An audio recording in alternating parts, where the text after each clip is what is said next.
Buenas tardes, les saluda la alumna Leticia Silva de la Universidad Norbert Wiener de la carrera de Medicina.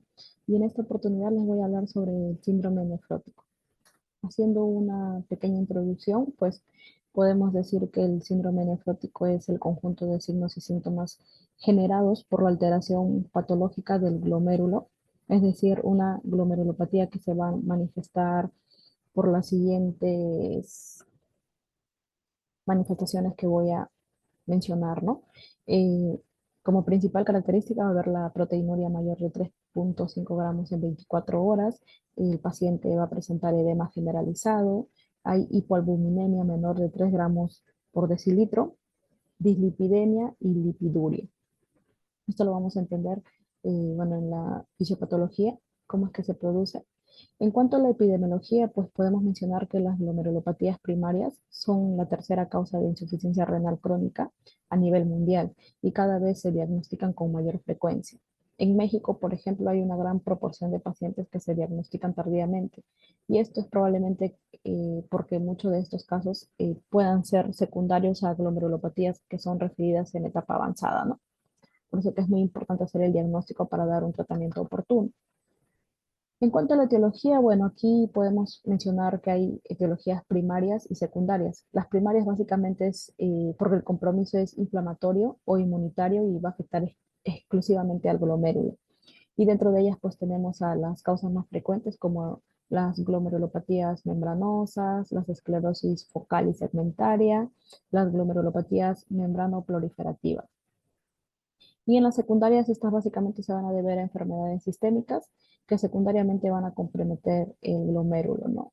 Dentro de ellas, pues las metabólicas tenemos la diabetes, la amiloidosis, las enfermedades autoinmunes como el lupus eritematoso, la vasculitis, farmacológicos como las sales de oro, las drogas, dentro de ellas la heroína, enfermedades infecciosas como la endocarditis bacteriana, sepsis, el VIH, la hepatitis C y también enfermedades neoplásicas como los linfomas y los carcinomas.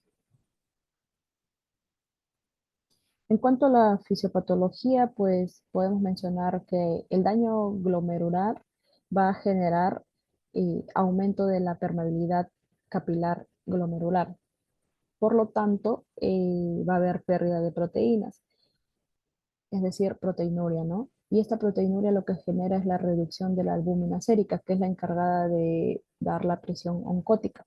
Y pues a consecuencia va a haber esta reducción de esta presión oncótica. Aquí tiene que ver mucho la ley de Starling, lo que se va a producir por la reducción de la presión oncótica es que el agua del espacio intravascular se va a traslocar hacia el espacio extravascular, es decir, hasta el espacio intersticial, ¿no?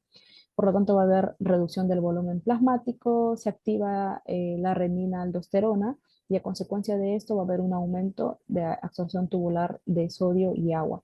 Y es por eso que los pacientes presentan edema, ¿no? En cuanto a las manifestaciones clínicas, bueno, aquí podemos hacer mención que la manifestación principal va a constituir el edema, ¿no? Que va a presentar el paciente. Estas pues se van a ubicar en las zonas de declive como las extremidades inferiores, que luego van a ascender hacia la zona, pueden ascender hacia la zona genital, abdominal, produciendo una ascitis y también a nivel periorbitario. El paciente puede venir con cuadros de disnea. En los casos graves, el paciente puede presentar edema pulmonar y lo anterior que ya se ha mencionado, ¿no? La proteinuria, la hipoalbuminemia por la pérdida de proteínas, la hiperlipidemia y la lipiduria, ¿no? Lípidos en orina. En cuanto a las pruebas complementarias, bueno, los exámenes que se pueden solicitar para poder llegar al diagnóstico del síndrome nefrítico, ya como lo mencioné, lo principal es detectar la proteinuria de mayor de 3,5 gramos en 24 horas, ¿no? Por lo tanto, esto va a servir mucho, la determinación de proteinuria en 24 horas. Asimismo, podemos pedir la glucosa, urea, creatinina, ¿no? Las proteínas totales y fraccionadas, las cuales en este caso van a estar disminuidas porque va a haber pérdida de proteínas, va a haber hipoalbuminemia, ¿no? El examen completo de orina y urocultivo, el hemograma, la proteína C reactiva, los cuales van a estar alterados, ¿no? Por el PCR por el proceso inflamatorio y el hemograma Bueno, también en este caso también va a estar alterado, ¿no? La depuración de creatinina para evaluar la función renal, el perfil lipídico y el perfil hepático, y también los electrolitos, ¿no? Como el sodio, potasio, cloro, ácido úrico, que van a ser muy importantes para poder nosotros ayudarnos con el diagnóstico. Una vez que con los exámenes complementarios hemos podido llegar en este caso al diagnóstico del síndrome nefrótico, también podemos investigar las causas secundarias, lo cual nos ha llevado a este, a este síndrome, ¿no? Y bueno, aquí podemos usar también los exámenes ya inmunológicos, como por ejemplo el factor antinuclear, el anti-DNA, las células LE, las crioglobulinas, los anticuerpos contra el citoplasma de los neutrófilos, es decir, los ANCA, y también las determinaciones de serología viral, ¿no? Para descartar hepatitis B, hepatitis C, pacientes con VIH, sífilis y también el perfil glucémico. Bueno, para llegar al diagnóstico, en este caso, al diagnóstico final, pues esto se va a dar a cabo con la punción biópsica renal, lo cual tiene indicación en síndrome nefrótico del adulto y en los niños mayores de 10 años, pero esta se puede exceptuar en los pacientes que tienen alta probabilidad de amiloidosis primaria o secundaria, los pacientes que tienen diabetes con retinopatía o en este caso también con polineuropatía diabética de larga data. Asimismo, la punción biopsia renal se va a efectuar con un control ecográfico, ¿no? Y el diagnóstico eh, de glomerulopatía se establece mediante un estudio de microscopía óptica, inmunohistoquímica, inmunofluorescencia y también la microscopía electrónica. En cuanto al tratamiento, bueno, según la guía que encontré para el síndrome nefrótico en niños, eh, las medidas generales que se van a tomar es que, bueno, en primera instancia el paciente va a ser hospitalizado para poder iniciar la terapia esteroidea y descartar complicaciones, ¿no? Y bueno, va a haber restricción hídrica. El volumen total que va a recibir el paciente mayores de 10 kilos es de 800 mililitros por metros cuadrados y de 80 mililitros por kilo día en pacientes que son menores de 10 kilos, ¿no? Las calorías van a estar de acuerdo a la edad del paciente, las proteínas tienen que estar normoproteicas, es decir, ingerir 1 gramo por kilogramo día. Va a haber una dieta hiposódica, menos de 3 gramos por día, medir el volumen de orina, es decir, la diuresis para poder controlar el peso diario del paciente, que el paciente se encuentra en reposo absoluto y bueno, en este caso va a ser muy importante realizar el balance hídrico estricto, ¿no? Para pues mantener el balance negativo del paciente, pero no mayor al 2% de su pérdida de peso. Y bueno, el control de funciones vitales que también es importante, ¿no? Sobre todo la presión arterial. En cuanto a la terapéutica, pues la primera línea de tratamiento para el síndrome nefrótico primario va a ser el corticoide oral. El principal efecto es a través de la regulación de la expresión de los genes de las citoquinas, ¿no? Es decir, los genes antiinflamatorios y la supresión de los genes proinflamatorios a través del receptor de los glucocorticoides, lo que va a suprimir la función de las células T y poder estabilizar el citoesqueleto del podocito, ¿no? Que, so- que son las células del riñón. Ahora, dado que los niños con síndrome nefrótico van a requerir múltiples cursos de corticoides, sobre todo el recaedor frecuente y el dependiente de corticoides, ellos están en riesgo de poder presentar efectos adversos. Bueno, aquí hay una tabla que tenemos que tener en cuenta para poder entender el tratamiento, que lo vamos a mencionar en la siguiente diapositiva. Vamos a llamar a cuando tenemos remisión completa, cuando la proteinuria ya es negativa o la traza en la tira reactiva de orina es negativo, ¿no? La remisión parcial cuando hay reducción de proteína al 50% del basal. La respuesta inicial cuando hay una remisión completa dentro de las 4 semanas iniciales de la terapia con corticoides. La resistencia inicial va a ser la falla a la remisión completa después de 8 semanas de terapia con corticoides.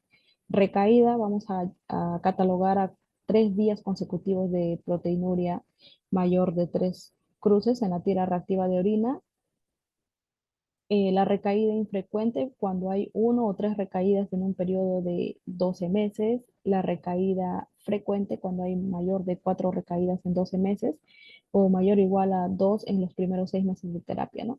Y la córtico-dependiente va a ser 2 recaídas consecutivas mientras o dentro de los 14 días de la suspensión del corticoides. Aquí pues podemos evidenciar una tabla de las cuales van a ser las recomendaciones de código de tratamiento con corticoides en niños con síndrome nefrótico.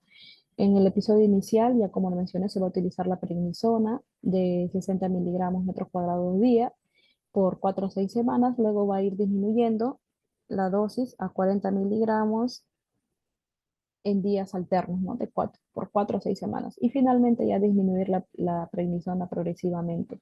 En el recaedor infrecuente se da prednisona de 60 miligramos metro cuadrado día hasta poder tener la remisión completa por 3 días. Luego 40 miligramos por metros cuadrados día en días alternos y bueno, finalmente poder disminuir la prednisona progresivamente, ¿no? En el recaedor frecuente, que tiene más de 4 episodios, se da la prednisona de 60 miligramos hasta la remisión completa por 3 días, luego se disminuye a 40 miligramos en días alternos y finalmente disminuir la prednisona progresivamente, ¿no? Ya se le mantiene a una dosis más bajas como de 0,25 miligramos kilo día o 0,48 miligramos kilo interdiario para poder mantener la remisión sin, import- sin importantes efectos adversos, ¿no? Que va a producir la corticoterapia. Ahora, en los corticodependientes, la prednisona se va a dar de 100 miligramos metro cuadrado día, máximo hasta 60 miligramos, hasta la remisión completa por 3 días, ¿no? Seguido de 40 miligramos metro cuadrado día, máximo en días alternos, y luego pues ir disminuyendo de 0,25 miligramos por kilo día hasta los 0,48 miligramos por kilo día, ¿no? Y bueno, aquí van a poder evidenciar en el cuadro cómo es que cómo se va a llevar a cabo el tratamiento, ¿no?